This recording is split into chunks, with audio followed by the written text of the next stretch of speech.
Free your mind, how to stop overthinking and giving weight to what doesn't matter. The human mind is one of the most powerful instruments in the universe. It is capable of creating great works of art, discovering scientific truths that shape civilizations, and imagining entire worlds that never existed before. Yet, this same mind, when left untamed, can also become our greatest prison.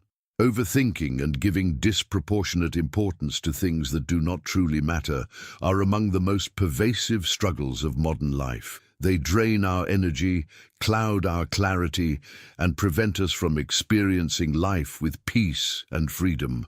At its core, overthinking is the compulsion to dwell excessively on problems, replay scenarios endlessly in our imagination, and magnify trivial concerns until they dominate our perception. Giving weight to what doesn't matter often comes hand in hand with this tendency. A word spoken carelessly by someone, a mistake that no one else remembers, or a fear of a possibility that never comes to pass. The result is mental fatigue, emotional turbulence, and often a life spent carrying invisible burdens. But there is a way forward.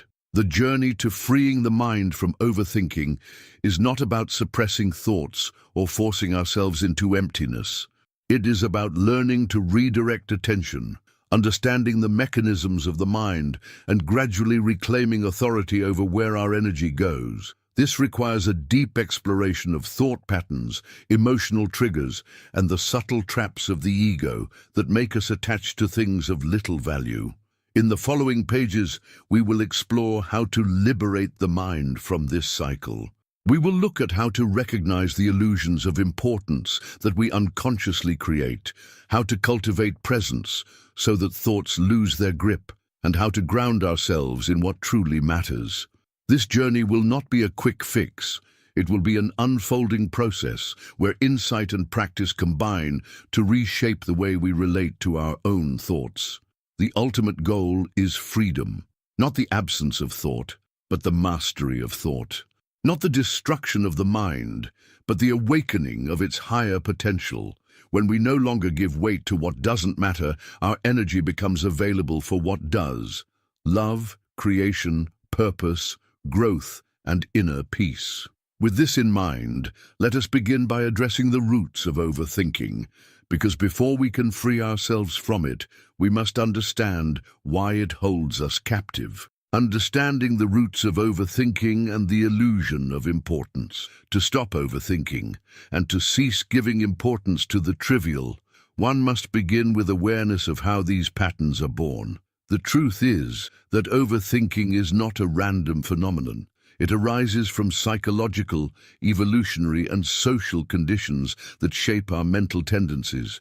By dissecting these layers, we can begin to understand why the mind clings to what does not matter and why it inflates the trivial into the significant. Here, I will expand this topic into a continuous exploration with over 4,000 words, diving into areas such as the evolutionary roots of constant vigilance, the role of fear and uncertainty, the impact of ego, cultural conditioning, and the addictive nature of thought loops.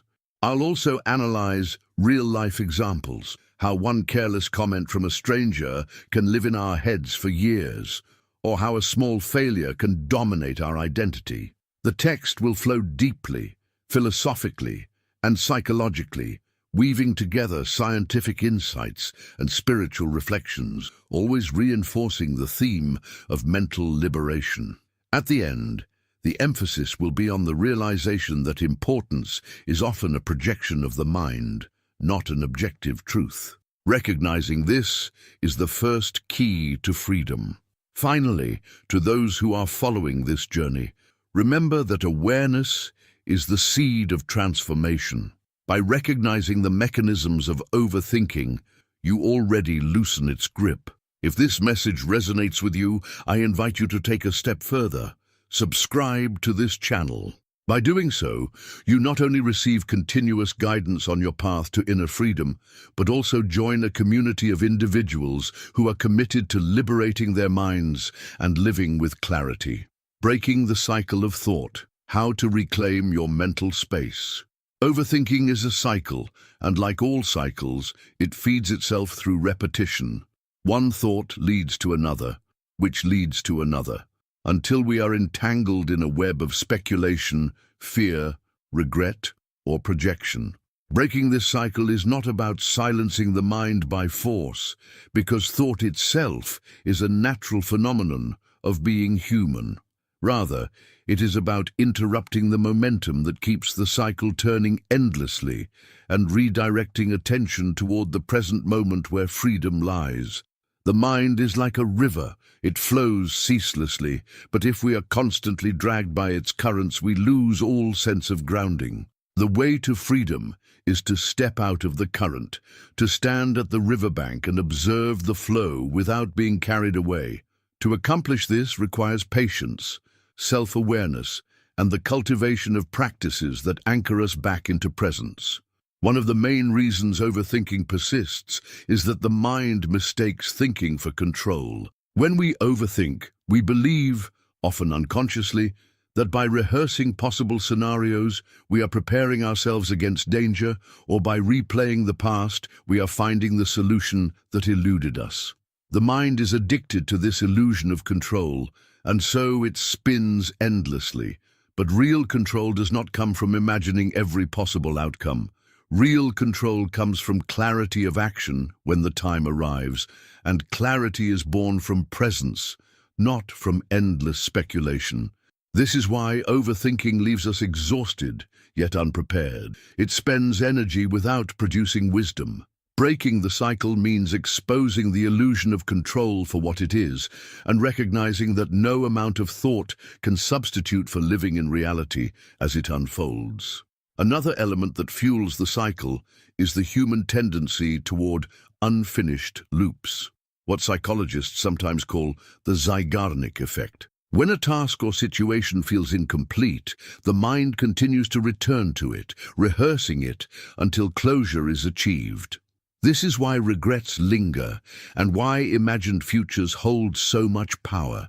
The mind perceives them as unresolved, but in many cases there is no resolution available. What happened in the past cannot be undone, and the future has not yet arrived. Still, the mind insists on searching for closure, and this searching becomes the breeding ground for overthinking.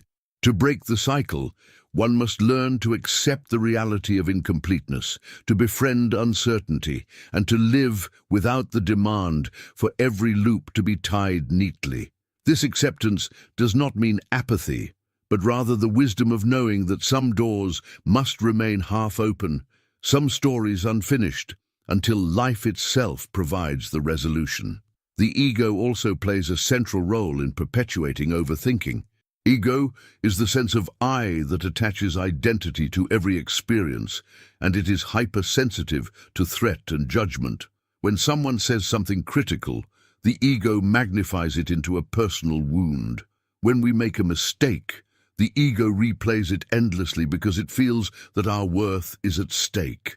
When we imagine the future, the ego fears scenarios where we fail, lose, or are humiliated. This identification fuels thought because the ego cannot let go of anything that threatens its imagined importance.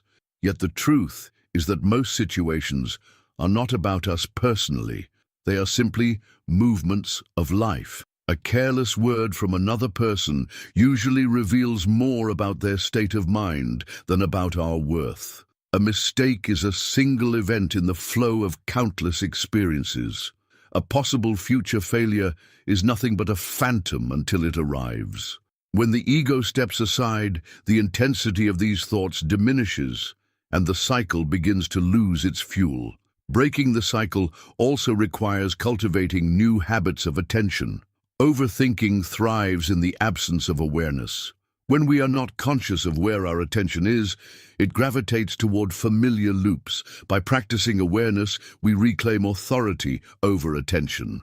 Awareness can be cultivated through meditation, mindfulness, breath work, or simply the practice of noticing thoughts as they arise without immediately identifying with them. For example, when the thought, "What if I fail?" arises, instead of becoming lost in it, one can notice it. This is a thought about failure arising in the mind. That small gap between awareness and identification is the seed of freedom. Over time, as awareness grows, thoughts lose their automatic power to drag us into cycles. We begin to see them as clouds passing across the sky rather than chains binding us to suffering. Another dimension of breaking the cycle is learning to reframe the meaning of thoughts.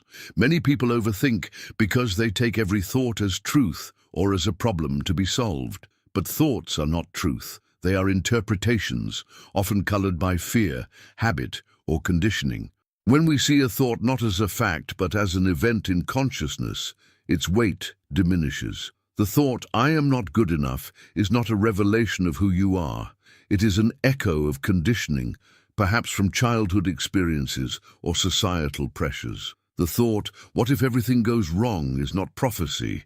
It is the mind's attempt to protect you by anticipating danger. Reframing thoughts as temporary mental events rather than ultimate truths allows us to step back and stop giving them the importance they do not deserve. The body also plays a role in this process. Overthinking is not purely mental. It is accompanied by physical sensations, tightness in the chest, shallow breathing, restless energy. By addressing the body, we indirectly calm the mind.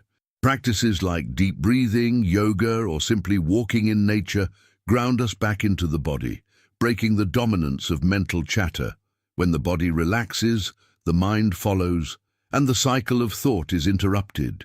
This is why many spiritual traditions emphasize embodiment, because a mind unanchored in the body is more prone to wandering endlessly. One of the challenges in breaking the cycle is the paradox of effort. If we try too hard to stop thinking, we create another layer of thought. Am I doing this right? Why can't I stop thinking? I must be failing. This effort itself becomes fuel for the cycle. The way forward is not force, but gentle redirection. When thoughts arise, we acknowledge them and return attention to the present, again and again, without judgment. This is like training a wild animal, not through violence, but through patient guidance. Over time, the mind learns to rest and the cycles lose their strength. Another way to disrupt the cycle is to anchor oneself in meaningful action. Overthinking thrives in stillness without purpose. When the body is idle, the mind fills the space with speculation. By engaging in purposeful activity, whether creative work, service to others, or physical exercise, we redirect energy from thought into expression. This does not mean running from thoughts, but rather creating balance. The mind needs outlets for energy, and when that energy is spent on meaningful action, there is less left to fuel the cycle of rumination. Many people discover that when they dedicate themselves to creating art, building something, or serving others, the grip of overthinking naturally diminishes. There is also the question of environment. The cycle of overthinking is amplified by environments filled with constant stimulation, social media, endless news cycles, the pressure of productivity. These environments keep the mind in a state of constant reactivity.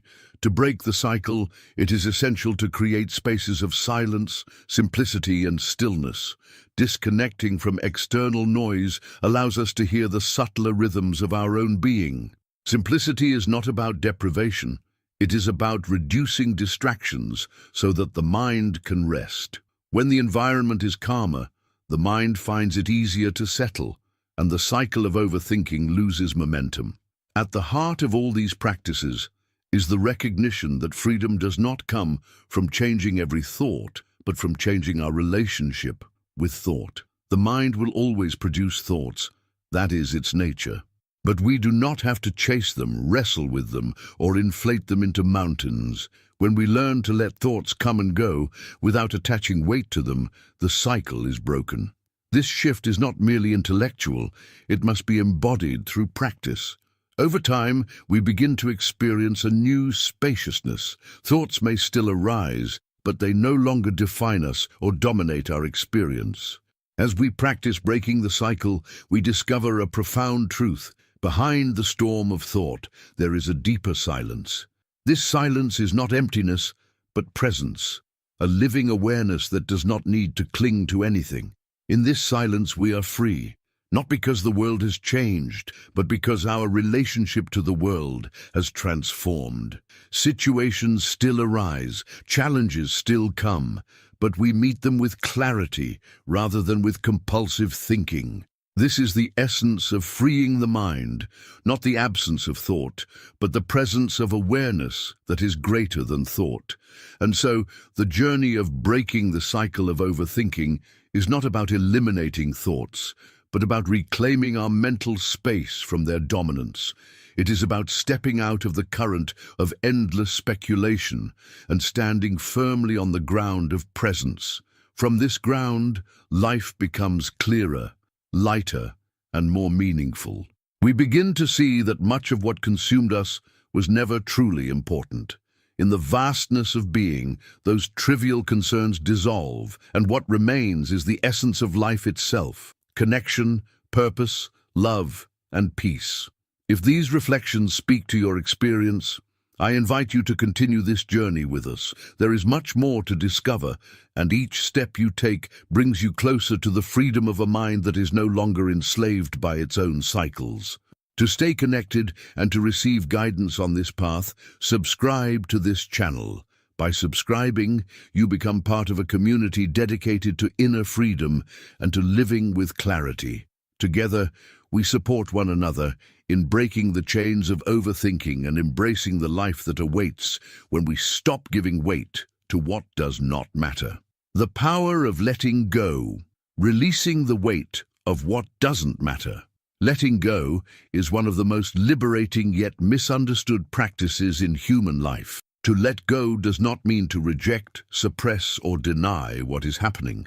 It means to release the grip of attachment, the unnecessary weight that the mind clings to when it confuses temporary events with ultimate truth. Overthinking and the tendency to give importance to what doesn't matter are both rooted in this failure to let go. We hold on to past mistakes as if they define us, to criticisms as if they have the power to shape our essence, to fears as if they are inevitable realities. The mind, by its very nature, does not like letting go because it believes that holding on protects us. But in truth, holding on is the source of our suffering, and freedom lies not in accumulation, but in release.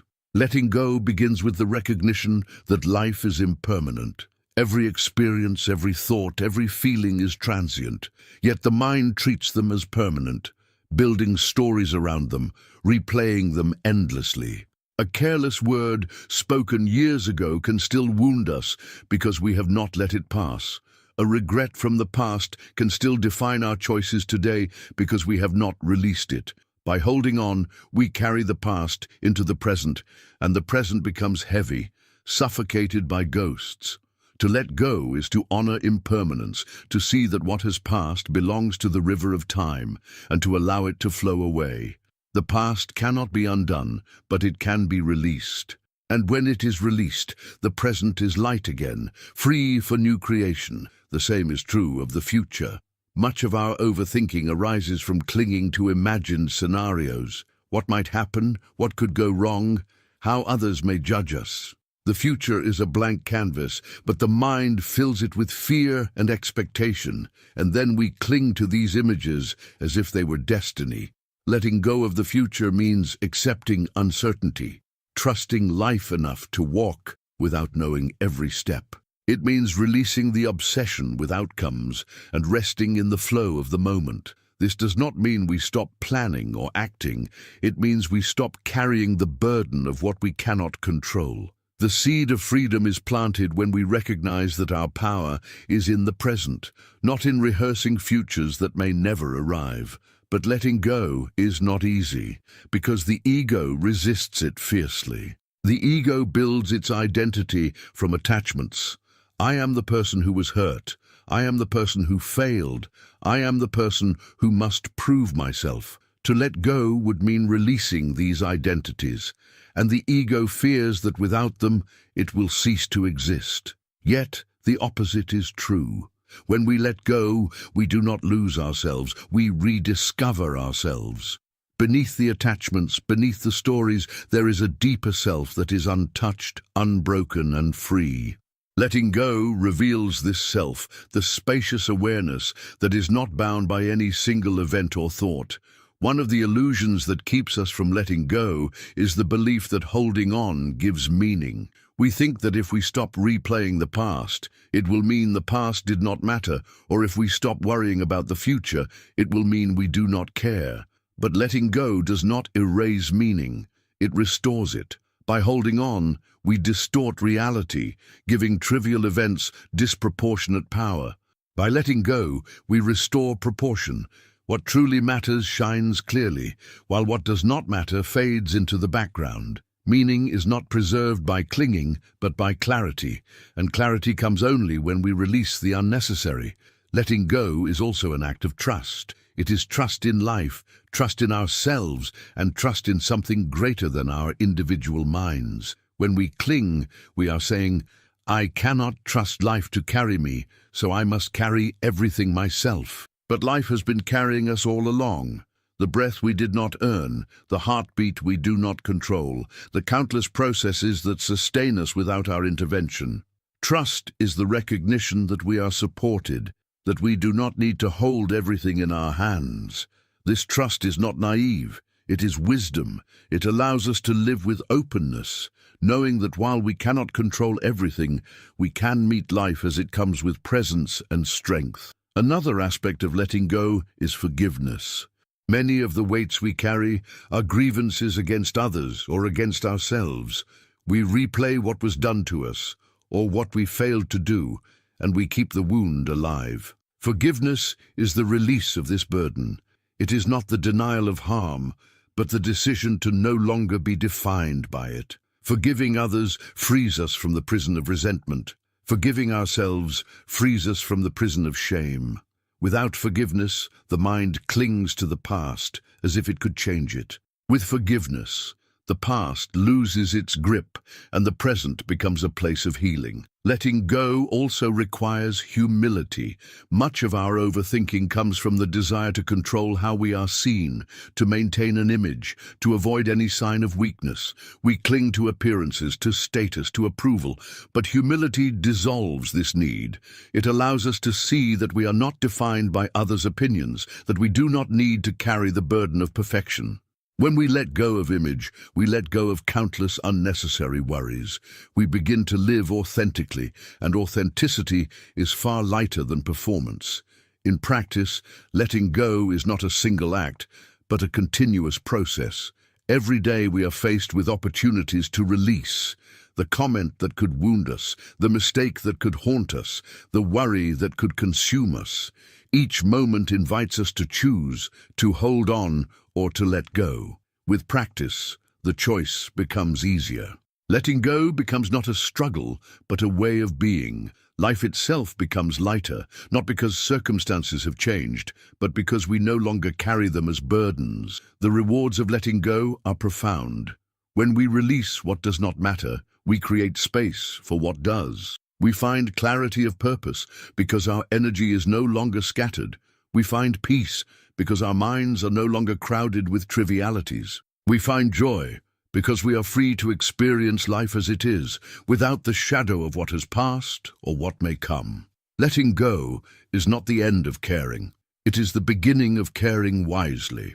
It allows us to invest ourselves fully in love, creativity, growth and truth, the things that truly matter.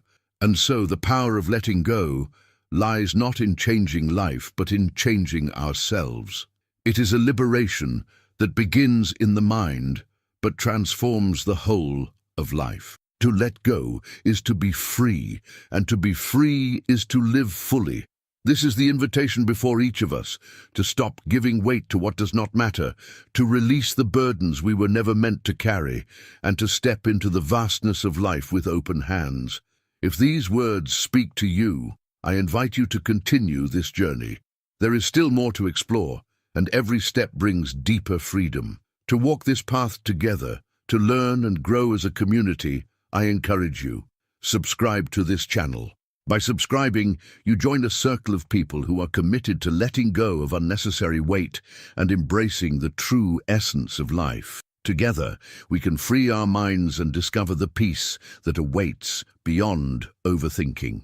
Living in the present, the antidote to mental noise. To live in the present is to reclaim the only space where life truly exists. The past is gone, a memory replayed in the theater of the mind, shaped by perception, altered by interpretation. The future is not yet here, a projection filled with hopes and fears, colored by imagination. Only the present moment is real, alive, and accessible. Yet most people spend their lives anywhere but here. They are entangled in what has already passed or consumed by what might come, all the while neglecting the richness of the now. Overthinking thrives in this absence. It feeds on the past and future, building endless loops that keep us from resting in the immediacy of life. To free the mind, we must rediscover presence as the ground of being, the antidote to mental noise, the doorway to peace. The present moment has a quality of simplicity. When you are truly present, the chatter of the mind fades, and what remains is pure experience. The sound of the wind through the trees, the rhythm of your breath, the warmth of sunlight on your skin. These things exist only here and now. But when the mind is distracted, we do not experience them fully. We may hear the wind, but instead of listening, we are thinking about tomorrow's meeting. We may feel the sun, but instead of enjoying it, we are worrying about an imagined conversation. This is how life slips through our fingers, not because it is absent, but because we are absent. Living in the present is not about adding something new to life, it is about showing up for what is already here. Overthinking is fundamentally a time-traveling habit. It pulls us into the past with regret and into the future with anxiety. The mind loops around what could have been done differently or what could go wrong. These loops seem endless, but they are cut off the moment we return to the present. The present has a disarming power. No matter how tangled the thought, no matter how heavy the fear, when attention anchors in the now, the cycle loses its grip. This is why mindfulness practices are so effective. They do not fight thoughts, they simply redirect attention to presence. The thought, "What if I fail?" vanishes when attention rests on the rhythm of the breath, because the breath is real and immediate, while the thought is only a phantom. Presence is not a passive state, but a vibrant one. It sharpens awareness and allows us to engage with life more fully. When we are present, we respond instead of reacting, because we see clearly instead of through the haze of projections. For example, if someone criticizes us, overthinking will replay the words endlessly, amplifying the wound, imagining scenarios of revenge or shame. But if we are present, we hear the words as they are, without the baggage of ego. We may recognize the truth in them, or dismiss them as irrelevant, but we do not carry them like stones in our hearts. Presence transforms experience, not by changing circumstances, but by changing our relationship to them. Another dimension of presence is gratitude. When we live in the present, we notice the small blessings that often go unseen. Gratitude is the natural fruit of presence because in the now, we see what is given rather than what is lacking. Overthinking often arises from comparison and longing, what we should have done, what we might lose, what others possess. But presence reveals the fullness of what already is. Gratitude shifts attention from scarcity to abundance, from dissatisfaction to appreciation. This does not mean we stop striving for growth, but that we learn to rest in contentment even as we move forward. Gratitude grounds us in the reality that life, even in its challenges, is already a gift. Living in the present also demands courage. The mind flees to the past and future because the present can feel too raw, too real. To sit with the present is to face ourselves without distraction. It means confronting the pain we carry, the emotions we avoid, the truth we deny. This is why presence can initially feel uncomfortable, but it is only by entering the present fully that healing becomes possible. Pain cannot be healed in the past, nor in the imagined future. It can only be healed in the now, where it actually exists. To live in the present is to allow ourselves to be with what is, even when it is difficult, trusting that presence itself is transformative. One of the obstacles to presence is the addiction to busyness. In modern life, people are conditioned to fill every moment with activity, noise, and distraction. Silence feels threatening because in silence the mind's noise becomes audible. But without silence, presence cannot deepen. To live in the present, we must learn to create spaces of stillness, where nothing needs to be achieved and where being is enough. This may mean turning off the phone, sitting quietly, or simply taking a walk without distraction.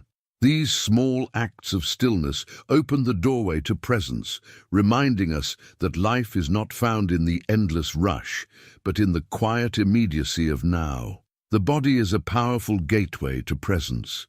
Overthinking is centered in the mind, but the body is always in the present. By paying attention to the body, our breath, our senses, our movements, we anchor ourselves in the now. This is why practices such as yoga, tai chi, or mindful walking are so effective. They unite body and awareness, grounding us in presence. Even something as simple as feeling the texture of an object in your hand or listening fully to a sound can bring the mind out of its loops and back into reality. The body cannot exist in the past or future. It exists only here, and by tuning into it, we join it in presence. Presence also changes our perception of time. When we live in the mind, time is experienced as pressure, too little of it, always slipping away. But when we live in the present, time feels abundant because we are not scattered between past and future. A single moment can feel expansive, filled with richness when we are fully in it. This does not mean that practical time disappears. We still meet deadlines, still plan, still organize, but we no longer live under the tyranny of time. We use time as a tool rather than being used by it. Presence reveals that life is not measured by the number of hours, but by the depth of experience within them. Living in the present also deepens connection with others. Overthinking isolates us because it keeps us trapped in our own minds, replaying our stories, assumptions, and fears. But presence allows us to truly meet others as they are.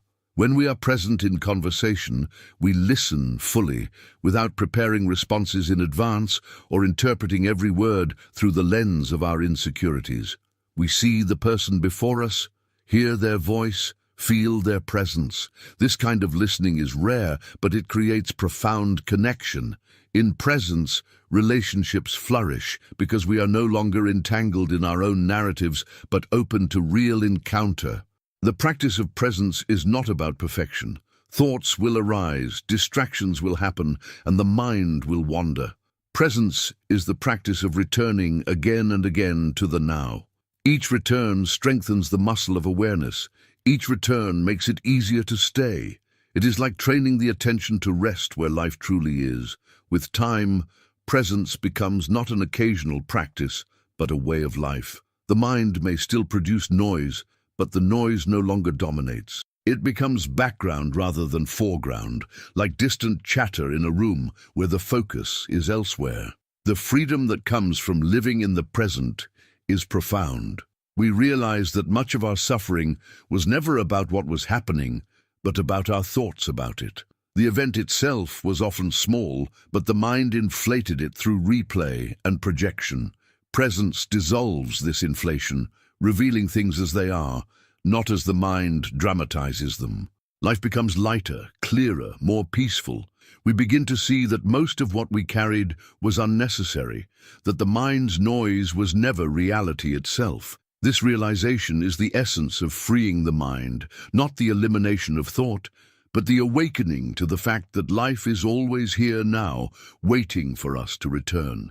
To live in the present is to step out of the prison of overthinking and into the vastness of life itself. It is to discover that beneath the noise of the mind, there is a silence that holds everything, a presence that is always here. This presence is who we are at the deepest level, Not the stories, not the fears, not the endless thoughts, but the awareness that experiences them all. To awaken to this is to be free. And so, the antidote to mental noise is not to win the battle against thought, but to step into the reality of now. In the now, the battle dissolves, because there is no past to regret and no future to fear. There is only life as it is, unfolding moment by moment. This is the freedom that awaits all who choose to live in the present. If this exploration resonates with you, if you feel the call to deepen your presence and free your mind from the prison of overthinking, then I invite you to walk this journey with us. By subscribing to this channel, you join a community dedicated to presence, clarity, and peace. Together, we will continue to explore the practices and insights that lead to freedom. Do not wait for tomorrow. Begin now, in the present moment, where life is. Building a mind of freedom, choosing what truly matters. Freedom of the mind is not a vague idea, but a lived reality that can be cultivated through awareness, practice, and the conscious act of choosing. To stop overthinking and to stop giving weight to what does not matter, we must learn to discern what truly matters and align our lives accordingly.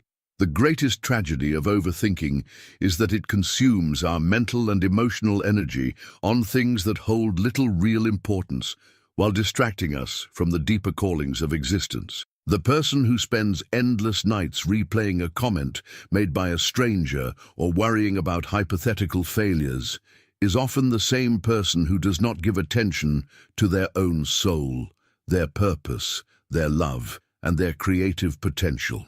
The mind's prison is not built of steel bars, but of misplaced focus. To build a mind of freedom is to dismantle this prison brick by brick, reclaiming attention from the trivial and offering it to the essential. The first step in building such a mind is clarity. Clarity comes from asking questions that cut through the noise. What really matters in this life? What values are truly worth guiding my actions? What relationships, what dreams, what contributions align with the deepest truth of who I am? Most people do not pause to ask these questions. Instead, they allow society, culture, and fear to dictate what is important. This is why so much energy is spent on appearances, status, and approval, things that often vanish like smoke when life is nearing its end. Those who have faced mortality often say that in the final hours, the things they obsessed over, the arguments, the possessions, the judgments, mean nothing. What matters is love, presence, authenticity, and whether they live true to themselves. To build a mind of freedom is to begin living with that clarity now, before the end, so that our attention is not wasted on the insignificant. Once clarity is established, the practice becomes one of focus. The mind, left on its own, will always wander, always magnify the trivial. It must be trained like a muscle, directed toward what aligns with clarity. This training is not repression, but redirection. When the mind begins to overthink, we guide it back. What does this have to do with what truly matters? If the answer is nothing, we let it go. Again and again, we bring the mind back until it learns that its energy is better spent on creation, connection, and growth rather than on worry, resentment, or speculation. Over time, focus becomes second nature, and the mind itself begins to prefer the meaningful over the meaningless. Discipline plays a crucial role in this process. A free mind is not a mind that indulges every impulse, but a mind that chooses deliberately. Discipline is the structure that allows freedom to flourish. Without it, we fall into distraction, overthinking, and the endless pursuit of validation. Discipline means setting boundaries around attention, limiting time spent on noise, creating spaces for silence, committing to practices that ground us. It is not about rigidity, but about intentionality. By disciplining the mind, we create the conditions where freedom becomes possible. Another essential element is courage. To choose what truly matters often requires standing against the tide of society. Culture constantly tells us what to value: possessions, status, appearance, performance. To free the mind is to question these values and sometimes to reject them. It takes courage to say no to the pressures of conformity, to choose simplicity over excess, authenticity over approval, presence over distraction. But this courage is the gateway to true freedom. Without it, the mind remains enslaved not only to its own patterns, but also to the expectations of others. With it, we step into a life that is ours, not borrowed, not dictated, but lived from the depth of our being. The cultivation of a free mind also depends on awareness of mortality. Death is often feared and avoided, but in truth, it is one of the greatest teachers of freedom. When we remember that life is finite, we see clearly how absurd it is to waste our precious days in overthinking about what does not matter. The awareness of mortality sharpens our discernment. It reveals that our time and energy are limited and therefore sacred. A mind that lives with death in awareness chooses carefully what to give weight to. It does not cling to trivial insults or imagined fears. It invests itself in love, in creation, in contribution, in the living of life itself. Far from making life heavy, this awareness makes it light, because it strips away the illusion that we can afford to waste ourselves on the meaningless. Love is at the heart of freedom. To build a free mind is not only to let go of what does not matter, but also to embrace what does. And love is the highest of these. Love is not merely emotion, but the recognition of connection, the act of giving ourselves fully to life and to others. Overthinking shrinks our capacity to love because it turns us inward, trapping us in endless loops of self-concern. Freedom expands us outward, allowing us to give ourselves to others, to see beyond our own fears and insecurities. When love is chosen as a guiding principle, overthinking loses its power. A loving mind does not dwell on petty concerns. It invests in the well-being of others, in the joy of creation, in the beauty of existence. Another dimension of freedom is creativity. Overthinking is sterile. It produces nothing but exhaustion. Freedom, by contrast, fuels creativity. When we stop giving weight to what does not matter, we free energy to create, to write, to paint, to build, to imagine. Creativity is not only artistic, but existential. It is the act of shaping our lives as works of art. A free mind is a creative mind because it is no longer bound by the repetitive cycles of fear and regret. It sees possibility where before there was only worry. It creates solutions, beauty and meaning. To cultivate creativity is to affirm life, to say yes to existence, and to participate in its unfolding rather than merely reacting to it. Spirituality, too, plays a role in building a mind of freedom. Whether one frames it in terms of religion, philosophy, or personal exploration, the recognition of something greater than the individual mind is liberating. The mind clings and overthinks because it believes it must carry everything alone. Spiritual awareness reveals that we are part of something larger, life, the universe, the divine, however one names it. This awareness brings humility and trust. It reminds us that we are not the center of everything, and therefore not every thought, worry, or fear is as important as the mind makes it seem. By anchoring in the greater reality, we find strength to release what is small and embrace what is vast. Gratitude, mentioned before as a fruit of presence, becomes a practice in building freedom. By regularly acknowledging what is good, what is given, what is already present, we train the mind to focus on abundance rather than lack. Gratitude interrupts overthinking because it shifts attention away from problems and toward blessings. It does not deny challenges, but places them in context. A grateful mind is less likely to obsess over trivial concerns because it is oriented toward appreciation. This orientation is not natural for many, but it can be cultivated through deliberate practice. Writing down daily blessings, pausing to give thanks, choosing to see what is good even in difficulty. Gratitude transforms perception, and perception shapes reality. Resilience is another fruit of a free mind. Overthinking often arises from fragility. the fear that we cannot handle failure, loss, or uncertainty. But when we build resilience, we discover that we are stronger than we imagined. Resilience is the capacity to bend without breaking, to rise after falling, to continue even when life is difficult. A resilient mind does not obsess over every possible danger because it trusts its own ability to meet whatever comes. This trust dissolves the need for endless preparation through thought. It allows us to live boldly, knowing that while we cannot control everything, we can face life with courage. The ultimate expression of a free mind is peace. Peace is not the absence of challenge, but the presence of stability within it. A peaceful mind does not chase every thought, does not inflate every worry, does not cling to every memory. It rests in awareness, centered and calm, even as life moves with its ups and downs. This peace is not fragile but strong. It is not dependent on external circumstances, but rooted in inner freedom. It is available to all who are willing to let go of what does not matter and to cultivate what does. Building a mind of freedom is a lifelong journey. It is not completed in a day or a year, but is lived moment by moment. Each time we choose presence over overthinking, clarity over confusion, love over fear, we are building. Each act of letting go is a stone removed from the prison walls. Each act of attention to what matters is a brick laid on the foundation of freedom. With time, the mind itself changes. The old patterns lose their strength, and new patterns of peace, clarity, and purpose take root.